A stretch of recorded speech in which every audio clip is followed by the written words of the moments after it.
ಸ್ಟಾರ್ಟಿಂಗಲ್ಲಿ ಇದ್ರ ಬಗ್ಗೆ ನಾಲೆಡ್ಜೇ ಇರಲಿಲ್ಲ ನನಗೆ.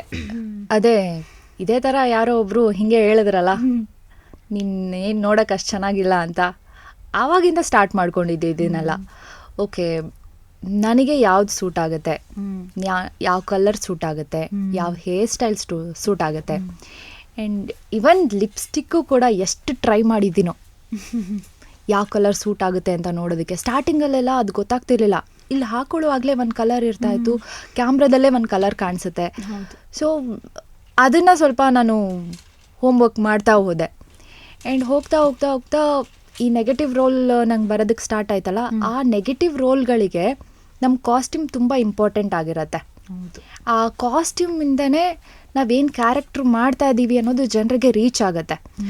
ಸೊ ಈ ನೆಗೆಟಿವ್ ಒಂದು ಸ್ಟೋರಿ ಹೇಳ್ತಾರೆ ಡೈರೆಕ್ಟರು, ಈ ಥರ ಇರುತ್ತೆ ಅಂದ ತಕ್ಷಣ ನಾನು ಫಿಕ್ಸ್ ಆಗಿಬಿಡ್ತೀನಿ, ಈ ಥರನೇ ಕಾಸ್ಟ್ಯೂಮ್ ಮಾಡ್ಕೋಬೇಕು ಅಂತ. ಅವ್ರ ತಲೆಯಲ್ಲಿದ್ದರೆ ಅವ್ರು ಹೇಳ್ತಾರೆ, ಇಲ್ಲ ಅಂದರೆ ನಾನೇ ಹೇಳ್ತೀನಿ ಈ ಥರ ಕಾಸ್ಟ್ಯೂಮ್ ಹಾಕ್ಕೊಳ್ಳೋಣ, ಚೆನ್ನಾಗಿ ಕಾಣಿಸುತ್ತೆ. ಆ್ಯಂಡ್ ಜ್ಯುವೆಲರಿ ಈ ಥರ ಹೋಗೋಣ, ಆ್ಯಂಡ್ ಕಾಂಬಿನೇಷನ್, ಕಲರ್ ಕಾಂಬಿನೇಷನ್ ಹೆಂಗಿರಿದ್ರೆ ಚೆನ್ನಾಗಿರುತ್ತೆ ಅಂತ ನಾನೇ ಐಡಿಯಾಸ್ ಕೊಟ್ಬಿಡ್ತೀನಿ. ಸೊ ದಟ್ ಹಾಗೆ ವರ್ಕ್ ಆಗ್ತಾ ಸ್ಟಾರ್ಟ್ ಆಯಿತು. ಇನ್ನು ಮಿಥುನ ರಾಶಿಲೂ ಅಷ್ಟೇ, ಸ್ಟಾರ್ಟಿಂಗಲ್ಲಿ ನನಗೆ ಹೇಳಿದಾಗ ಕ್ಯಾರೆಕ್ಟ್ರು ಹಿಂಗಿರುತ್ತೆ ಅಂತ ಹೇಳಿದಾಗ್ಲೇ, ಅಂದರೆ ತುಂಬ ದೊಡ್ಡದಾಗಿದೆ ಇದು ಕ್ಯಾರೆಕ್ಟ್ರು ಅಂದ ತಕ್ಷಣವೇ ನನ್ನ ಮೈಂಡಿಗೆ ಹೊರಟೋಯ್ತು.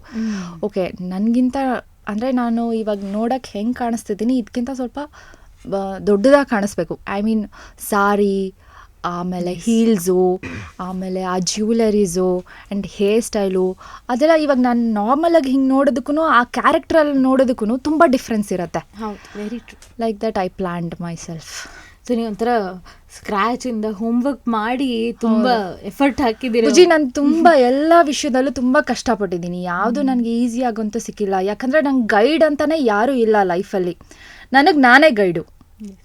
ಎಲ್ಲೋ ಈ ಥರ ಮೂವಿ ಆ್ಯಕ್ಟರ್ಸ್ನ ನೋಡ್ತಾ ಇದ್ದೆ, ಅವ್ರನ್ನ ಒಂದು ಸ್ವಲ್ಪ ತಲೆಯಲ್ಲಿ ಇಟ್ಕೊಂಡು ಅವ್ರನ್ನ ಸ್ವಲ್ಪ ಫಾಲೋ ಮಾಡೋದು ಡ್ರೆಸ್ಸಿಂಗ್ ಸೆನ್ಸಲ್ಲಿ, ಈ ಥರನೇ ಸ್ಟಾರ್ಟ್ ಮಾಡಿದ್ದು ನನ್ನ ಜರ್ನಿನ.